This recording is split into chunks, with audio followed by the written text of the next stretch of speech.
The following program is rated TV MAL. It contains strong language and is intended only for mature audiences. The Woman King. For those who don't know, The Woman King is about the Dahomey Kingdom, a specific military regiment in the Dahomey Kingdom in Africa from the 17th through the 19th century. This kingdom was a big time, major slave trading kingdom. Like when it comes to slave trading, these motherfuckers was that shit. That's what they did. That's how their kingdom flourished. And we're gonna get into that. But I think the most interesting part about this movie to me is that Hollywood is attempting to make heroes out of these people when in real life they were nothing of the sort. So, I just want to get into that, man. Have you heard anything about this? I haven't had a chance to see the movie. I've seen a little bit of chatter online. Some of the more like Afrocentric or African scholars I follow online had some commentary about the inaccuracy of the history of the movie. They were like, if they were going to portray it, it could have been a little bit more accurate. But when it comes to these things, it's like if they don't make it a documentary or kind of present it as that, I think they always try to play fast and loose with, some details. Okay. The major part of the problem is that, first of all, the movie is fictional, right? So the characters in the movie, the only person in the movie that's not fictional is King Ghezo, which was actually a real king. But Viola Davis's character is not a real character. And what they attempted to do was basically make it seem like Viola Davis was trying to take the woman soldiers regiment that she had and was trying to free slaves, when in actuality, nothing of the sort ever happened. But we're going to get into that. We're going to get into what the movie's about, and then we're going to get into some of the historical inaccuracies and some of the atrocities that the Dahomey Kingdom actually committed against our ancestors. So, and I think that's important because when you have a big Hollywood production like this, trying to deify slave traders, I think that's a major problem that we need to address because, like I said, these people are not heroes. These people were horrible people. They were traitors to their race, and ultimately, it's actions like this that led to the fall of the entire continent. So, without any further ado, I want to get into the first article here. Bear with me. Let me get my shit together. All right. Come on, Simpson, you got this. All right. Here we go. We're going to get into The Woman King softens the truth of the slave trade. The Dahomey had fierce female fighters. They also sold people overseas. All right. So this is an article that I saw at slate.com. It's kind of watered down. It kind of tries to get at the truth, but it still tries to water things down. But for the most part, I think that you get the picture by reading these articles. I'll start it off. The Woman King. Directed by Gina Prince Bythewood and written by Maria Bello and Dana Stevens, portrays the ancient West African kingdom of Dahomey. Now let's keep in mind, the writers, Maria Bello and Dana Stevens, are both white women. They're not black. All right, so portrays the ancient West African kingdom of Dahomey, today's Republic of Benin, and its legendary all-women regiment, the Agoji. The Agoji is the female group that they were highlighting in the film. So the film, which opens this weekend, is a vision of Black female power, okay? Starring Viola Davis, Sheila Atim, Thuso Medu, did I pronounce that right? And Lashana Lynch. Its promotional material blurbs a review from Variety that calls the movie the gladiator of our time. But how does The Woman King handle another part of Dahomey's history? The kingdom's involvement is the kingdom's involvement in the slave trade. At a time when the participation of African rulers and middlemen in the Atlantic slave trades gets described by Americans who want to divert attention from their own responsibility for their history of slavery as African complicity, this film's task is delicate indeed. It's not the first time that the Dahomey and its female military company have appeared in the big screen. In 1987, the movie Cobra Verde by German filmmaker Werner Herzog, based on the kingdom and briefly depicted its women warriors. The new movie is also set in Dahomey in 1823, but the central character is not a white slave trader, as in Herzog's film, but rather Naniska, a West African woman. Played by Viola Davis, this woman warrior is the head of the Agoji. These fighters were mainly recruited among the many dozens of royal wives of the kingdom of Dahomey. European traders and travelers who visited the region as early as 18th century referred to them as Amazons, evoking the female fighters of Greek myth. Although the Agoji may have emerged in the 18th century, they probably started fighting military campaigns in the 19th century, especially during the reign of King Gezo. That's the guy I talked about earlier, played in the film by John Boyega.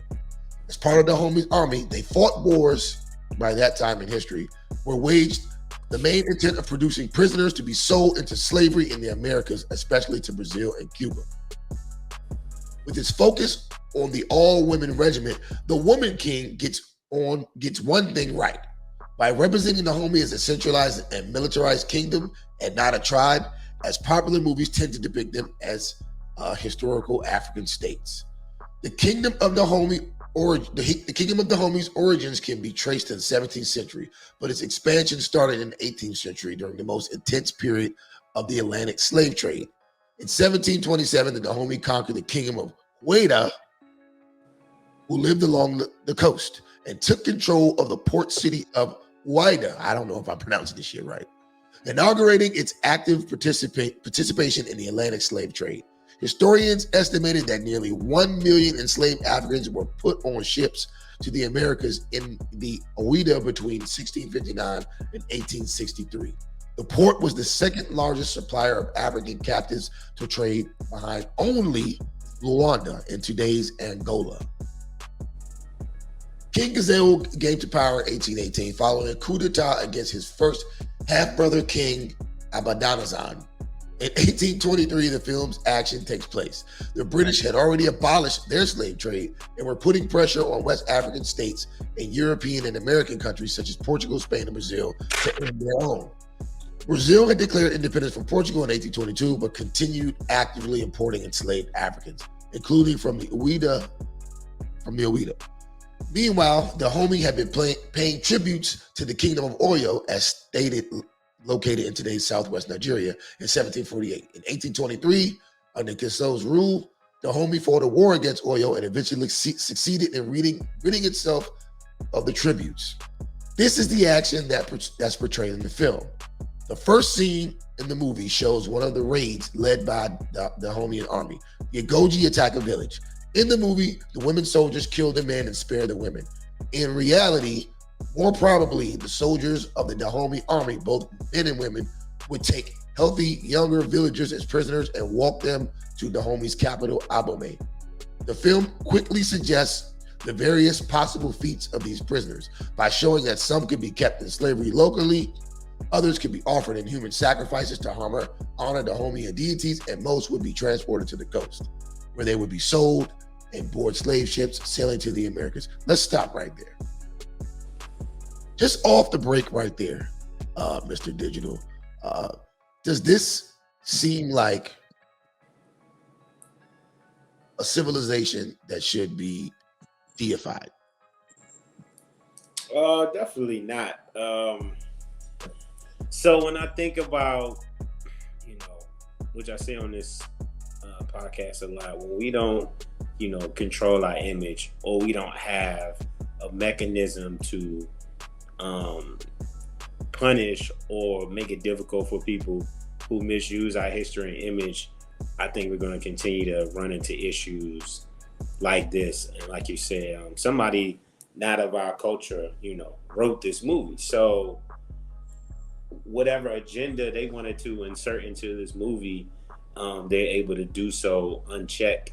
just because we don't, us as a culture, as a people, do not check people who misuse our history for their own, their own gain. I think the commentary is going to be like, oh, it's just a movie, it's not historically accurate, woo woo. But I feel like if they were going to use historically accurate pieces in the movie, they could have made the whole thing fictional, change all of the names, change everything. But because they use some historically accurate things, I think the movie could have been actually more impactful if they told the true story. Because one thing about reconciliation with things that are done wrong in the past, you have to have atonement. You have to have admittance of what went wrong and how it went wrong and why it went wrong. So the movie, from this, article, it missed the mark in that way. For sure. I mean, just from the standpoint where you have a lot of our women going to this film thinking that they're seeing some type of movie that gives them women's empowerment. I think that's the sickest part here, because while you're looking at this from a woman's point of view, thinking that this empowers you, it actually doesn't. Because if you're a Black American or Caribbean American or Latin American, for lack of better terms, this is the story of how you were enslaved. This was the start of your oppression. It started right then and there. And instead of making that known, they tried to brush that to the side, and they made this a big female issue. We can continue on with the article. All right. So in more than one scene, the Women King, Nanisca, attempts to convince Gezo that the Europeans are trying to conquer them and that they would not stop until the whole of Africa is theirs. But at the time the film is set, both the French and English forts in Ouida had already been abandoned. Stop right there. So the movie tries to make it seem like the women soldiers were trying to convince the male king to stop slavery, but that never fucking happened. That's what makes this dangerous, because you have people watching this film and thinking that they're watching some brave military hoes, and that's not the case. So let's continue.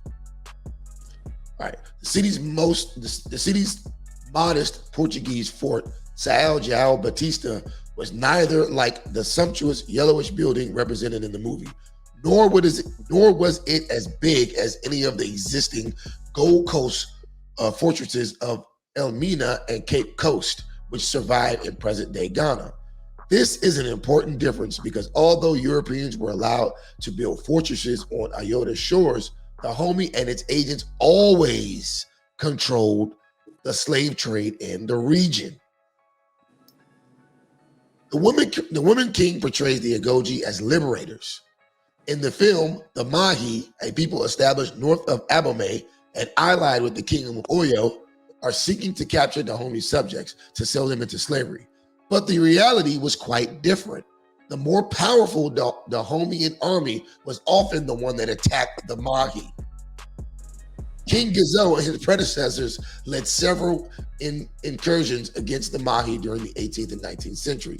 King Abadzan, Gezo's half-brother, who preceded him as the king of Dahomey from 1797 to 1818, narrated one of these wars in 1810 in correspondence addressed to the ruler of Portugal. In the missive, he details in detail how his army killed the Mahi king and his subjects, including women. Most prisoners who escaped alive from these bloody battles were sold and sent to slavery to the Americas, especially Brazil.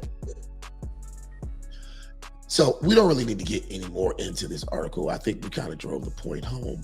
The bottom line is that off the break, the film portrays the main character to be a certain way, and it's not.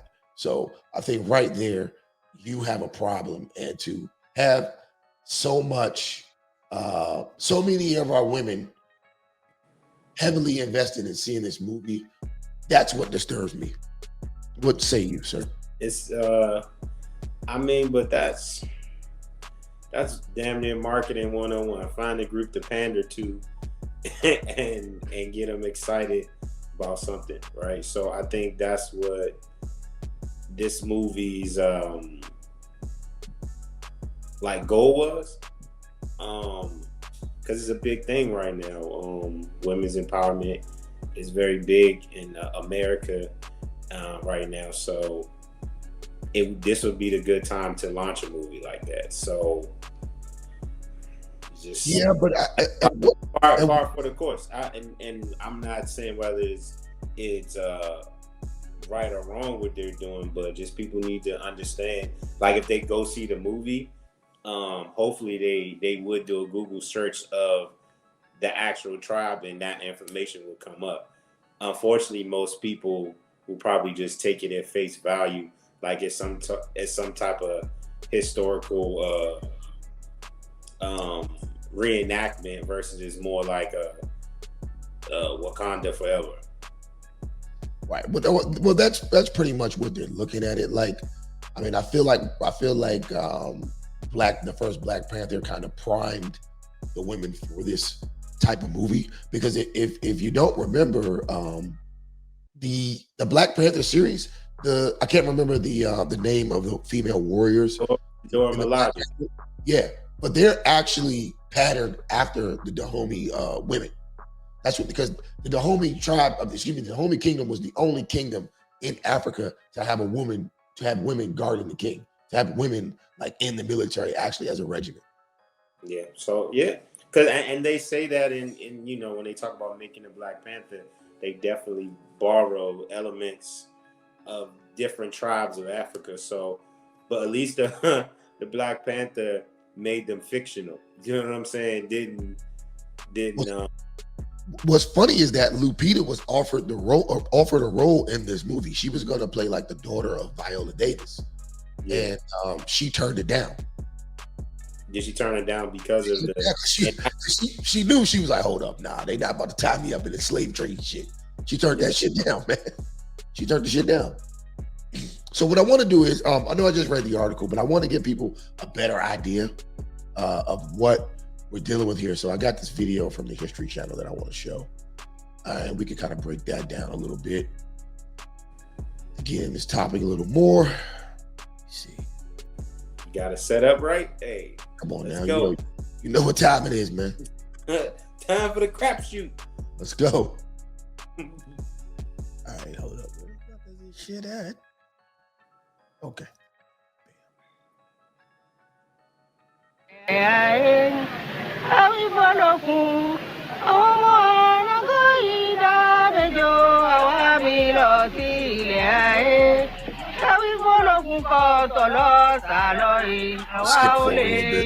people in Wedo were basically beneficiaries of the slave trade rather than the victims of it.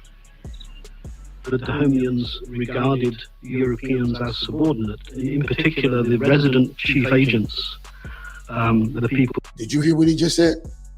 Yes, they regarded Europeans as subordinates. So another thing I wanted to get into this show is that at this point, how do we look at how do we view things? Because growing up, I was told that the Europeans just came stomping into Africa, roughed them up, and just took a bunch of niggas. But in actuality, that shit never fucking happened. Well, that's not quite accurate. Two things can be true. Some of the first incursions into the continent of Africa, Europeans were welcome because their true intentions weren't known. Once the intentions were known, some of the second, third, fourth incursions, they were violent incursions. They were. That's actually not. Yeah. If you read any of the early accounts of Europeans coming into Africa during the 16, 17, and 1800s, they weren't there. They didn't start getting violent until closer to the 1900s. I mean, so what country? So different countries had different experience. The Dutch, French. So here's the thing: what the Europeans did was actually the Europeans got into the slave game late. West African countries been selling people off to slaves. They were selling Arab. They were doing business with Arab. They were selling niggas off the Arabs for years, and the Arabs were mutilating niggas, all type of crazy shit. So I think the definition. So when you talk about, you kind of got to separate eras or how different countries handle it, right? So you have chattel slavery that went on in the Americas and the Caribbean. You had a different type of slavery that went on in West Africa and with Arab traders, and even intertribal slavery. When one country gets conquered, you take people, you take stuff like you to the winner goes the spoils. What separates that from chattel slavery is different. It's just different elements. I'm going to tell you why it's not separated. This is why, and I'm not saying what you're saying is wrong, but I think that you may be kind of misconstruing this a little bit. There would be no slave trade if it wasn't for these West African countries. There would not be one. The only reason that the Europeans got in on the trade because they realized, damn, the Arabs are buying up niggas like crazy. How can we get in on this? They didn't come into West Africa bogarting niggas. Let me get this, the West Africans controlled the trade. The West Africans were raiding each other like hotcakes, getting money, selling their own people off to Arabs and selling their own people off to Europeans. They didn't just come over there stealing niggas. You had niggas that was on the hunt, just like how you got niggas in the hood, like stick up boys all day, every day looking for niggas to rob. African kingdoms was looking for niggas to steal and sell all day, every day. That was the business. But they'll get into it. Let's continue. People who managed the three I'm gonna take it back trading. King of Dahomey sold his slaves. The people in Ouida were basically beneficiaries of the slave trade rather than the victims of it. The Dahomeans regarded Europeans as subordinate, and in particular the resident chief agents, the people who managed the three fortified trading posts in Ouida. There was a Portuguese fort, a French fort, and an English fort. The directors of these three forts were seen by the kings of Dahomey as, in effect, subordinate officials or chiefs of the Dahomean kingdom. That's interesting. If they upset the king, he had them deported or killed. When there was war in Europe, the king made the European directors sign a treaty to keep the peace in Ouida and not disrupt the slave trade. And then there were the ceremonies which the Europeans had to attend, showering the king with presents and feasting lavishly, while slaves' heads rolled in mass sacrifice. Did you hear that? Loud and clear. They made the motherfucking Europeans come and celebrate with them, and they sacrificed. They beheaded motherfuckers for sacrifice and the celebration. I think we really need to hear this because this allegedly our own people. This is what they did. Even trading for slaves had rules, which every newly arrived captain had to obey. He couldn't just start trading without getting the permission of the local authorities. European traders arriving in Ouida would first of all have to contact the viceroy, the Dahomean viceroy of Ouida, who had the title of the Yovogon, which means literally the chief of the white men. He was the official who had authority over the white men. The Black Yovogon allowed no white men to trade until everyone had been paid off.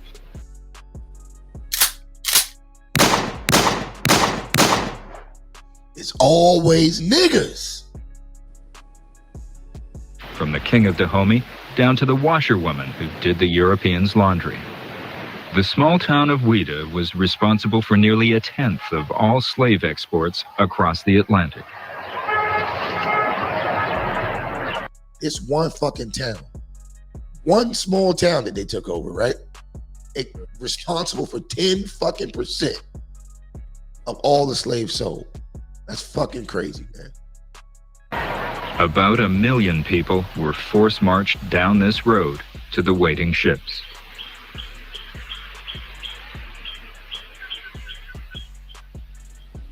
Ouida's slave merchants grew rich. Men like Brazilian Francisco Felix de Souza. He took his first 2 sons into the slave trade with him. The family shrine contains his grave and his double bed. Il avait plus d'une quarantaine de femmes, mais toutes des femmes noires. More than 40 Il wives. fut Good père Lord. de And they were all black. This nigga fathered 90 boys. près de 90 garçons. Les enfants filles n'étaient pas comptés. C'est un homme qui n'a pas de cœur. Un homme mauvais. Parce que toi, tu es là, tu vois les esclaves no en train pulling de out over partir. there. Il a même des jumelles. For Il what? suivait ses esclaves depuis sa No child support. I wouldn't pull out either. If I like the kid, he can come on. You know what I'm saying? I am not sorry. Hey, look. You act like a little bitch right now. You act real paranoid and shit. maison jusqu'à la plage. Ces gens enchaînés, souffrant, pourvu que lui il ait de l'argent, ça ne lui disait rien. Nous ne pouvons pas dire en ce sens-là qu'il a été As long as he got rich, he didn't care. bon. Il a été inhumé. Martine de Souza is not only his direct descendant, she is also a guide at the museum, located in the old Portuguese fort.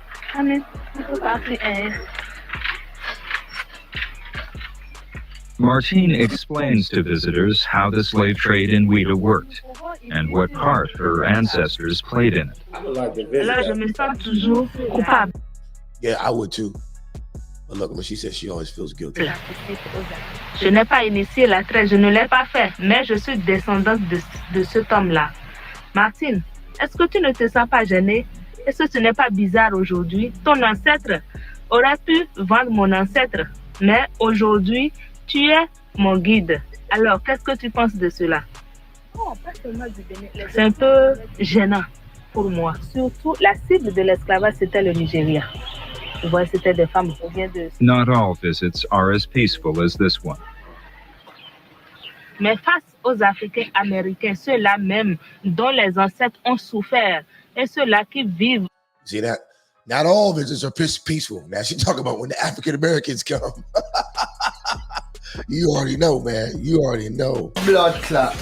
encore le problème de discrimination aujourd'hui, la réaction est totalement différente. Ils sont tout de suite enragés et c'est des pleurs. Ils coulent des larmes. Ils pleurent. Ils donnent même des coups de poing au mur. Alors pour dire, mais je ne savais pas que les Noirs avaient aussi contribué. Say what? I was reading the captions. They said African Americans weep and thump the walls. Yeah, they turn up there. And they say, I didn't know we blacks contributed so much to the slave trade, they say. À cette traite des Noirs. Et je leur dis souvent, oui, il ne faut pas toujours blâmer les Blancs, parce que les Noirs aussi avaient contribué. Et sans la participation de vos frères noirs, cette traite ne sera pas si facile. Indeed, over time, a relationship grew between blacks and whites brought together by the slave trade. Business partnerships and friendships spanned oceans, linking Africa to both Europe and the New World. These connections were multifaceted, they were multi-layered. And we know the children of merchants in Calabar, the African children of African merchants in Calabar, some of them were educated in Bristol, in Liverpool, or even in New York City in the 18th century. They went there as free people. They went there sometimes living in the homes of Liverpool or Bristol slave traders while they were educated. They learned English. They learned they were literate.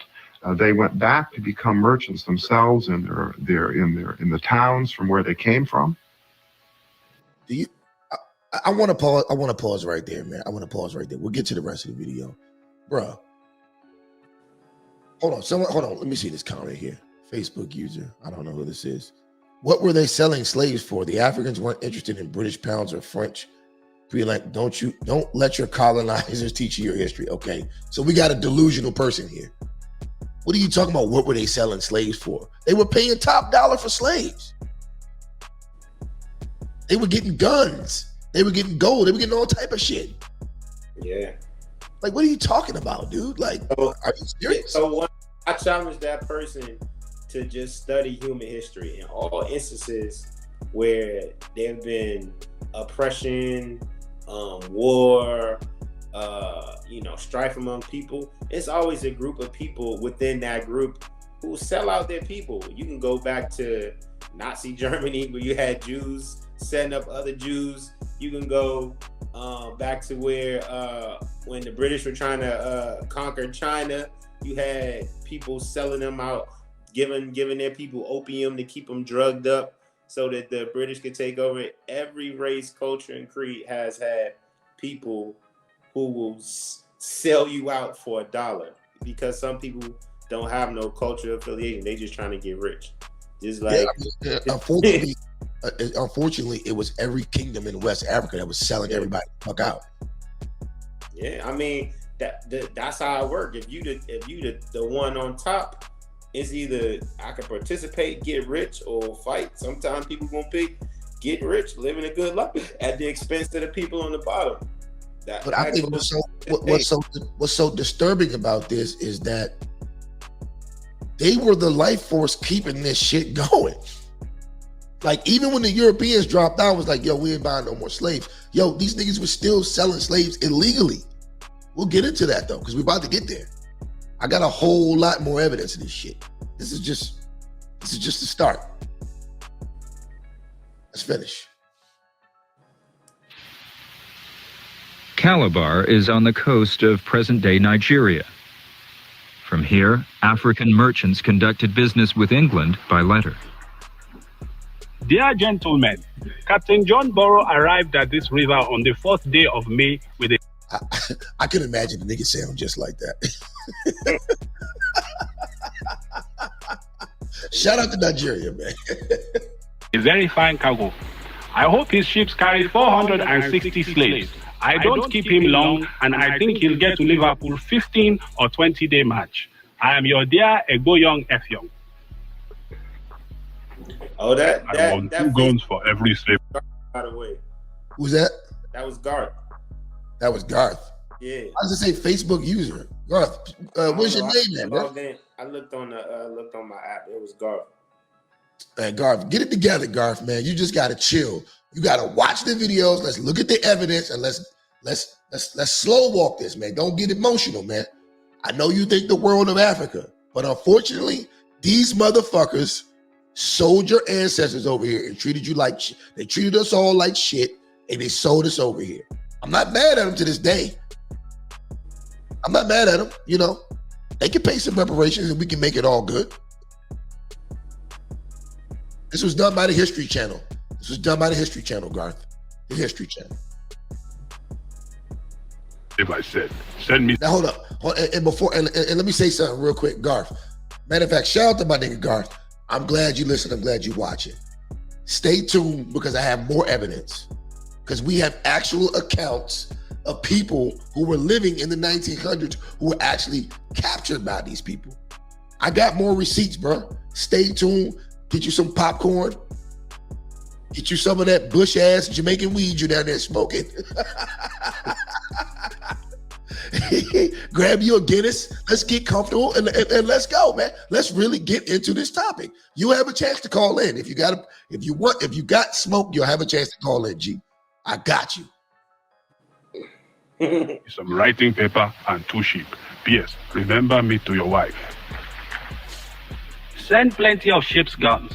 Send me 1 looking glass 6 feet long and 6 feet wide. And send 2 pewter pistols. Trading methods between black merchants and white grew sophisticated. The Liverpool ship would arrive in Calabar and unload its goods that were to be sent into the interior.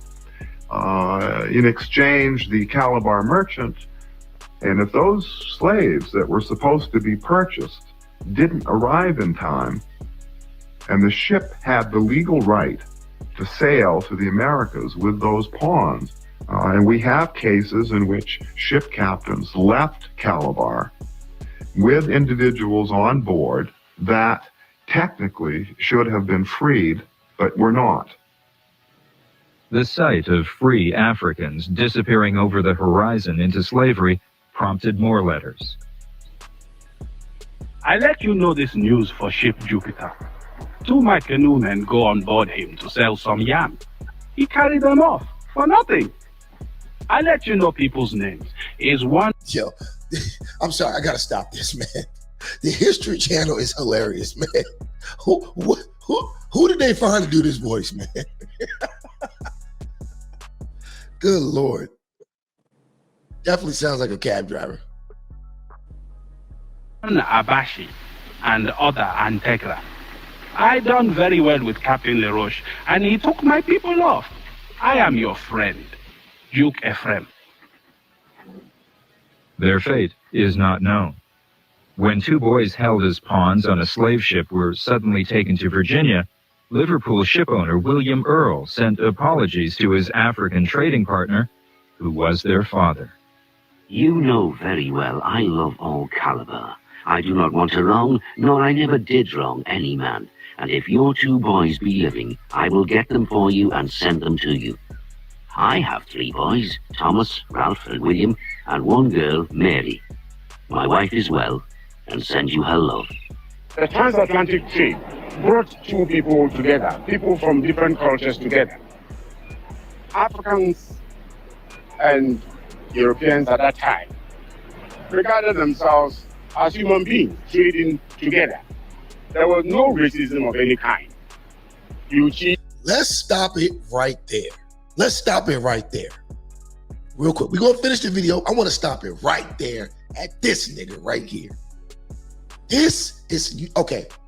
I'm not blaming him, but what he's explaining, what he's describing is the reason why the continent of Africa is in the shape that it's in today.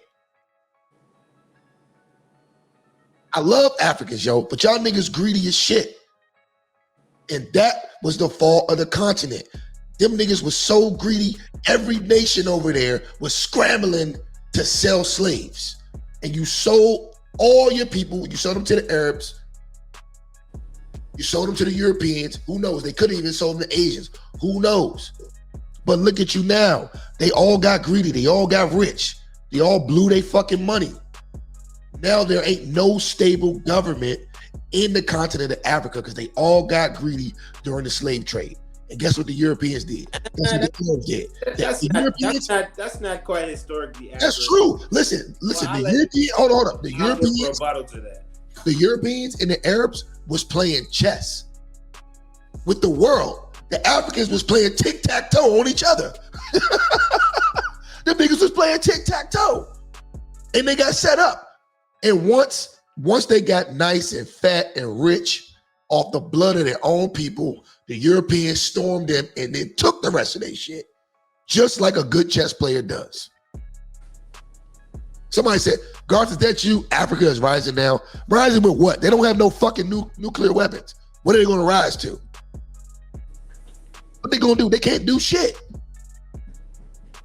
What are they rising to? They traded in European oppressors for Chinese ones. I'm gonna give you a chance to call in though, because I know you over there. I know anytime you say something about African, I think Garth get hot. He get hot. But Corey, what was you gonna say? So just rebut a few things you were saying. So there's so many African nations. I'm specifically talking about West Africa though. Yeah. So we could talk about West Africa and even and I got smoke from West Africa. I mean, they sold us over here, so yeah, I got smoke. So we gotta focus it on them because they're Central African nations who did fight back against the slave trade, but they were just overwhelmed by technology. That's guns, bombs, metal that we did not possess at the time. Well, and once I'm sorry, I'm not gonna cut you off. Sorry, go ahead. Yeah, so I would challenge people to just kind of look into it and get the full story. And 2, I think these nations do deserve to be shamed for their participation within for the slave trade also. So I'm not against that. I wanted to, just like the movie wasn't historically accurate, I just want people to have an accurate picture that, you know, all African nations didn't participate. And when you talk about Africa as a whole, all nations didn't, but all slaves weren't taken from all of Africa. For the majority, it was Central and Western Africa. Yeah. Like, I guess the point I was trying to make is that they sold so many of their people to all these other nations, and these other nations, all they did was sit back and build their nations off the people that they sold them.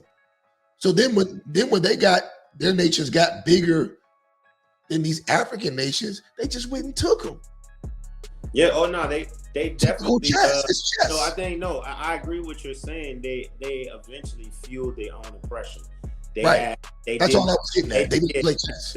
And niggas play tic-tac-toe. They didn't understand the viciousness and the, like you said, the chess playing and conquering mentality of the European, that once they got enough wealth, partly due to the slave trade, you know, building their wealth up, building their armies, building their guns, building their ships, that they would eventually come back and house everything. They were thinking short term. They weren't thinking long term. So I think about it. The slaves that they sold to the United States of America, right? Those same slaves built that country into the greatest country in the world. Mm-hmm. Free labor. If that ain't karma, I don't know what the fuck is. It is fucked up karma, but it is what it is. Yeah. Now you got to sit and you know what I'm saying? No hot water, watching the slaves that you sold over here. You know, let's get back to the video. I ain't about to go this hard this early. It's early. It's early. Let's finish the video out. African man cheats, European man will cheat, and so on and so forth. So it's a question of let's live together. We will return to History Undercover in a moment. Some slave businesses were founded on relationships between African women and European men. If the men went home, the wives took charge. Black women virtually ran Goree Island in the 18th century, growing rich on slavery. We know that there was a tremendous intermarriage.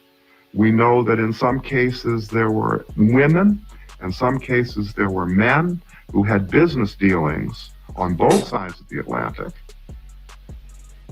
Being involved in buying and selling of slaves in Africa and owning plantations in the Americas.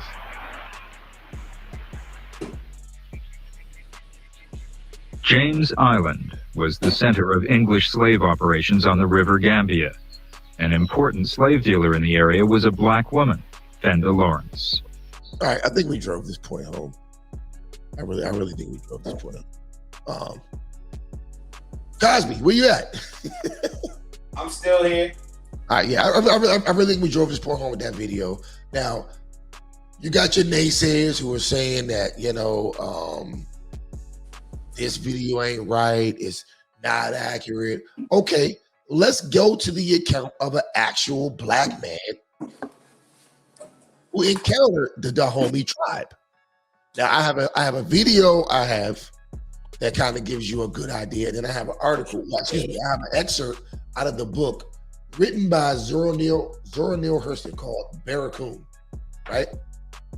If you're not familiar with that author, get familiar with her. She has great work. I love Zora Neale Hurston's work. So she introduced the world to a man named, the hell is this fucking name? Sorry, give me a second. Oh, yeah. Cudjo Lewis. Cudjo Lewis was one of the last slaves taken from West Africa, illegally, by the way, and dropped off in Alabama. And it was definitely, it was by the Dahomey tribe, the same tribe that's depicted in the movie the Woman King. So what I'm going to do first is I'm going to show a little quick video to introduce you to the guy. We'll go over the video and then we'll get into the excerpt from his book where he describes exactly what happened when he was taken from his village in Africa and brought to America. Bear with me 1 second, please, ladies and gentlemen.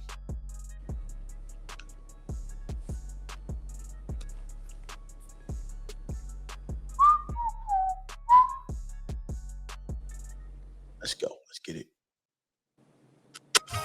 Oluwale Kosola, aka Cudjo Lewis, was one of the last survivors of the Atlantic slave trade. Real quick, I want to say fair use, fair use, fair use. We're in this video under the Fair Use Act. Thank you. He took the voyage from Africa along with 115 others, and they arrived here in the U.S. in 1860 in Mobile, Alabama. Mobile is home to an African-American treasure many people are unaware of, Africatown, and a man whose legacy lives on today. Cudjo Kazula Lewis is a prime example of hidden history during this Black History Month. A cast iron image pays tribute to the last surviving member of the final slave ship that came into America. Cudjo Lewis is one of more than 100 slaves captured in West Africa and brought here on the Clotilda in 1859 after a Mobile businessman made a bet he could sneak them in illegally. The Clotilda was a ship that came straight. This is why it ties into the topic. The Clotilda was a ship that came straight from the Dahomey Kingdom, the same kingdom that you guys are worshiping on the Woman King. This was an illegal slave ship. Let's continue. Remember the story, but don't hold it against them, because if you do, you're going to become the master of your hate. And you're going to be a slave to yourself. I don't know what this old nigga talking about, but let's just bear with me. And that's the worst kind of slavery to do, when you have self-induced slavery. Israel Lewis III is the great-great-grandson of Cudjo Lewis. He talks of how his ancestors formed their own governing community in North Mobile, Africatown. Our ancestors actually came from a culture, a secret society that was set right in the middle of Mobile society. And the Mobile people didn't even know it. They didn't realize these people had their own language, their own religion, their own outlook of life. The bust of Cudjo Lewis sits in front of Union Missionary Baptist Church. He was one of the founders. Services are still held there today. A plaque in front of the church displays his African name, Kazula. Later in life, in 1927, he shared his story. Now, to the people that say none of us come from Africa, or only a few of us come from Africa, you can't deny the documentation. Fortunately, he lived to be 95 years old, so he was able to share his story. The United States banned the importation of slaves in 1808, but... Yo, why does white man look like he in the Nation of Islam? Man, play the damn video. We didn't ban slavery in the United States until December of 1865 with the ratification of the 13th Amendment. And one of the things that means is that the vast majority of the slaves that were freed had been in the United States for many generations, and their history was largely lost to time. The dynamics of slavery means that the families had been broken up and even the oral histories were largely lost. And that leaves a specific gap in the historical record, because there are very few first-hand accounts of what life was like before the Middle Passage. But there is at least one extraordinary exception.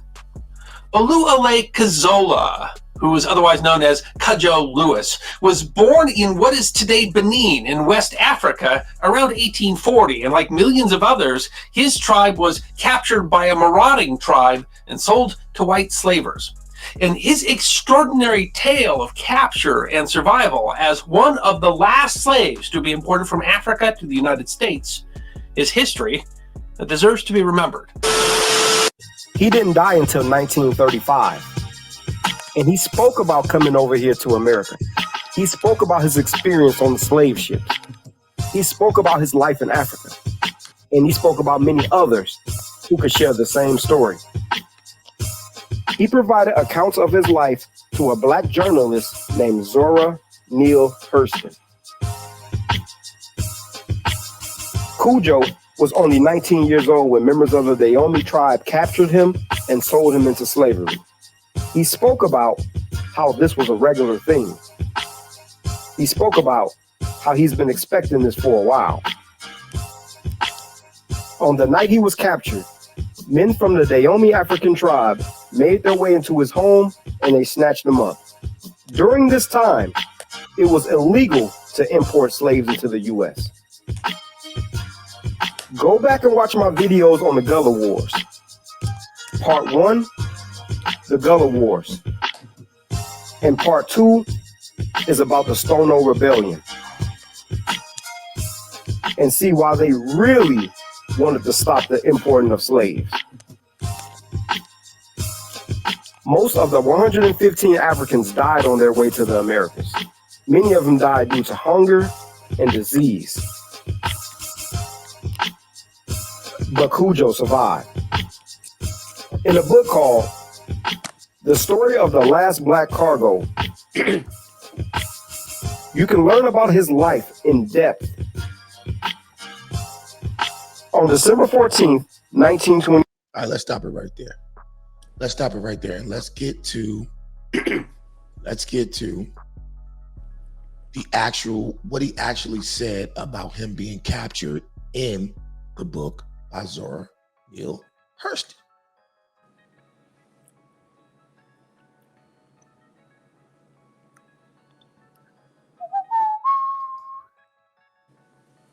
All right. Boom. Are we there? Can everybody see this? All right. The capture. Now, one of the things that the author did with this book is she made it a point to keep all the quotations in the exact vernacular that he was using. Now, keep in mind, he was a slave, right? He was already damn near a grown man when he came to America. So he learned English later in life. So I'm going to try to read this as best I can. But you get the drift. All right. So the capture. This is his account of things when he was captured from Africa and brought to the Americas. The king of Dahomey, he got very rich catching slaves.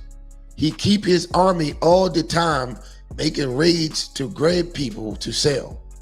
One trader from Takoi, Cudjo's village, he a very bad man, and he goes straight into Dahomey and say to the king, I show you how to take Takoi. He tell them the secret of the gates. The town had 8 gates, intended to provide various escape routes in the event of an attack.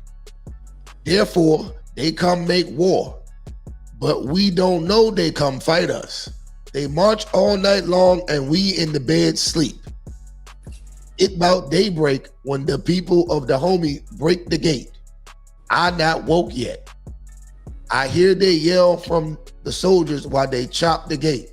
Therefore, I jump out the bed and look. I see the great many soldiers with French guns. Stop right there. For you niggas saying that they didn't have no guns, they had guns. One of the reasons why they sold and trade slaves, for fucking guns. This is a first-hand account from a nigga who was captured by one of these jokers. Therefore, I jump out the bed and look. I see the great many soldiers with French guns in their hand and the big knife. They got the women soldiers too.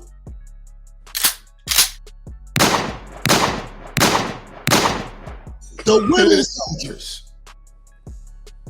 The hoes that y'all are deifying for women empowerment are going around raiding villages of innocent people killing the stronger men and selling off the younger, healthier ones to slavery. This is the fuck shit that y'all support. This is the fuck shit that y'all support. Let's keep going. This is the account of an actual nigga that was snatched up and brought over here by another nigga. Jesus fucking Christ. Let's go. Hold on. All right. They got the women soldiers, Viola Davis and them hoes.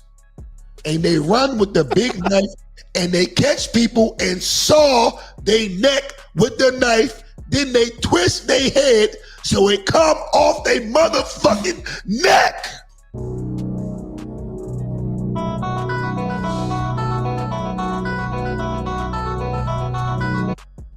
But I'm crazy. I'm crazy. Who said you was crazy, Trip? All these hoes said I'm crazy because I'm just hating on black women. They all said I'm crazy. I'm hating on black women. Let me go back to this. They got their women soldiers too, and they run with the big knife and they catch people and saw they head with the knife. Then they twist their head so it comes off their neck. Oh Lord.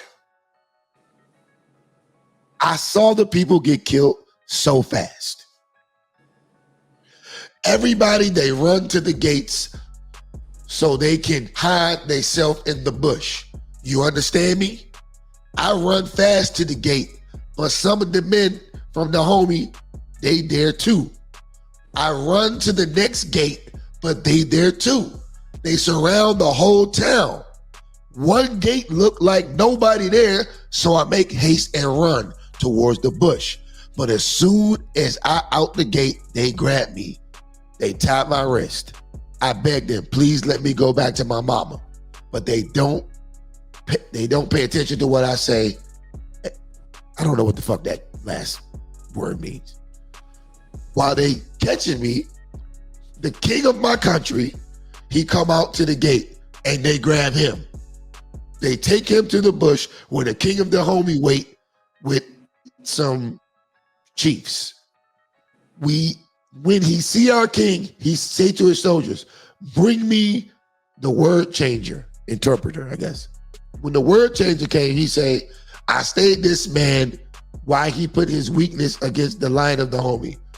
I came to say the homie king, whatever. Why don't you fight like men? Why don't come in the daytime so that we can meet face to face? So I guess he said his king is saying, why do you bitch ass niggas from Tacoma come from the homie come at night? Why don't you come in the day so we can fight like men? I get it. But then again, that's not a good method of war. You catch him off guard. Come on, man. Then the king of the homie says, get in line to go to the homie so the nations can see I conquered you.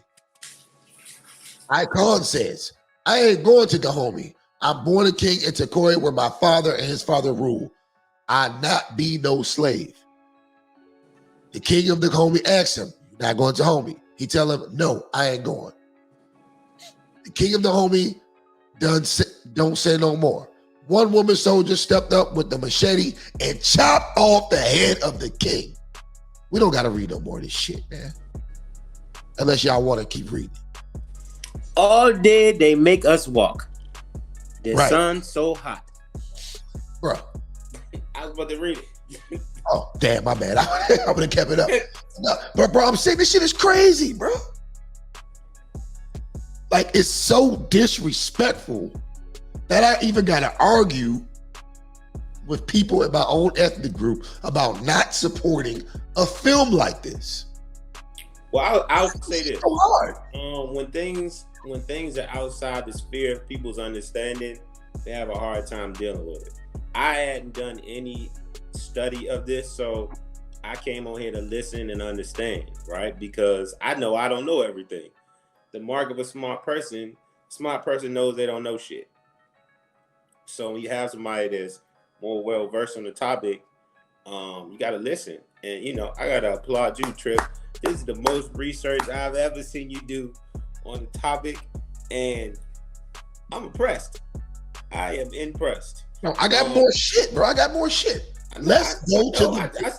I still want to give you your flowers, but also that's why it's important. People, you got to do your research for sure, because you could be supporting something, or being inspired by something that may not necessarily be something that you should be inspired by. And also, it's important to check the source of like who created something, right? Because everything has an agenda, it has a source. So make sure you understand your sources. Oh, let's get to the motherfucking source. That's the part I've been waiting on. Let's get to the source of this motherfucking bullshit. Let's get to the motherfucking source. Hold on, where this hoe at? Where this hoe at? Okay, boom. The Woman King producer, Maria Bello, says more stories should be told from Kenya and across Africa. Look at this hoe.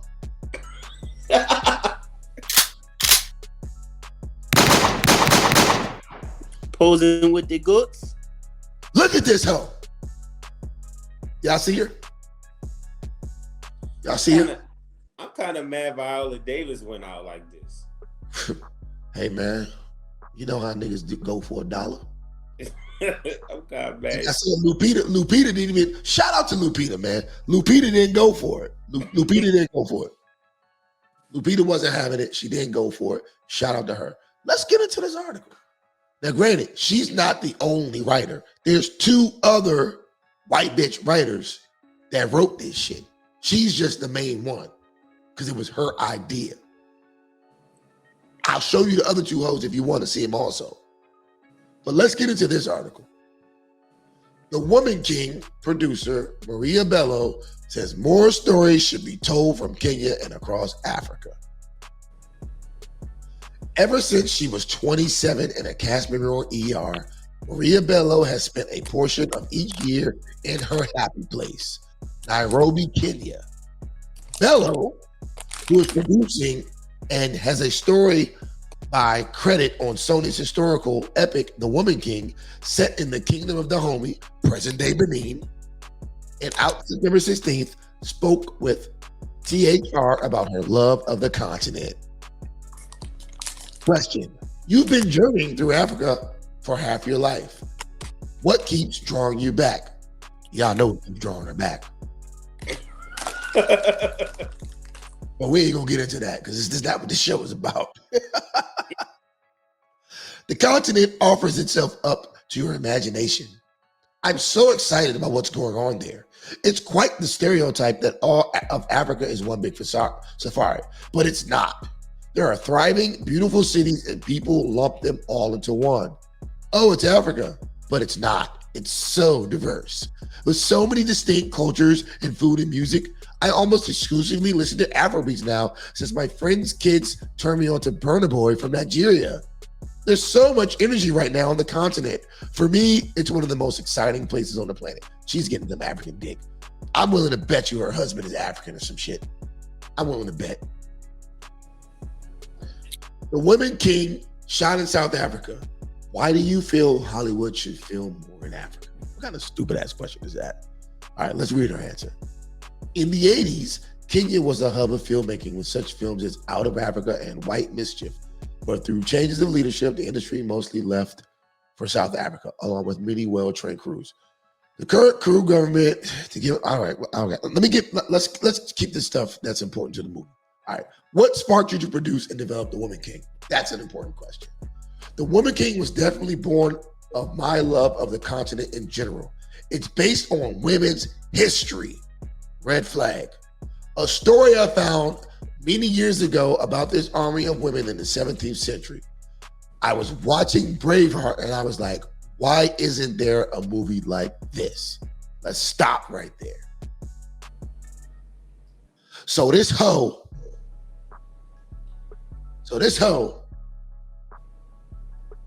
went to Africa, got dick down. Allegedly. Read a story about some evil bitches who was killing niggas and slaving them left and right. And she felt like for women's empowerment issues, she needed to make this fucking movie. Mr. Cosby, why isn't she canceled? Who's gonna cancel it? Who is she to be canceled?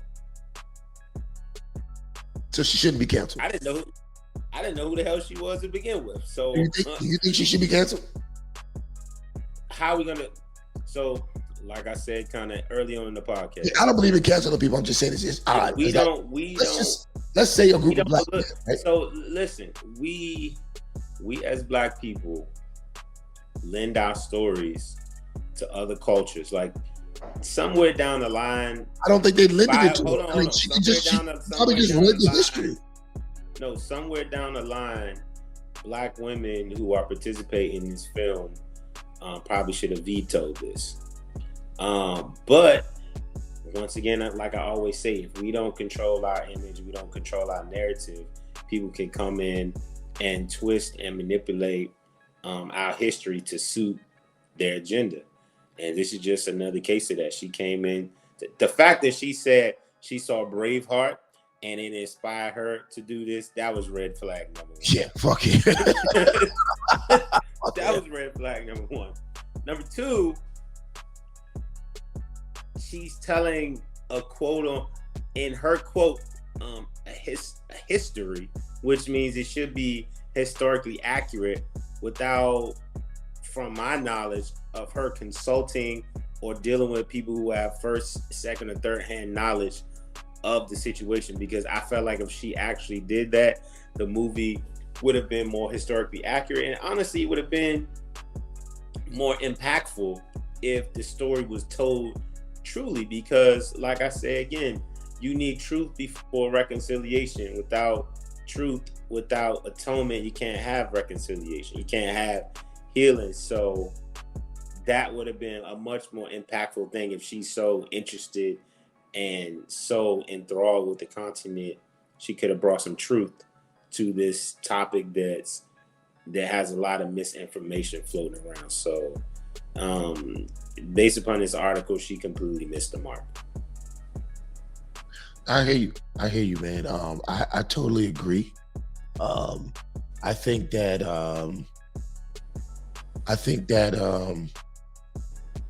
this really needs to be dissected a little more, because this is a big deal to at least 45 million people in the United States of America, 90 million people in Brazil, and whoever else in the diaspora in the Americas. Like, these people were literally responsible for enslaving 20% of the people who were born into the slave trade. 20%. Do you think she was aware? Do you think she was aware of that before she made the movie? I don't know. I don't want to speak for her, but I'm gonna go out on a limb and say yeah, but she probably didn't give a fuck. And she said that it would be completely it would be very irresponsible if she's in an article quoting that, because she said she meant in history and stories, right? You can tell accurate stories and you can tell historical stories, or you can tell fictional stories. There's plenty of fictional stories of African deities and tribes and things. If you want to tell the story of Africa, but it'd be fictional, she could have told it. There are plenty of historically accurate stories that she could have told if she wanted to be historically accurate. She really missed the mark trying to fall in the middle to push a women's empowerment agenda.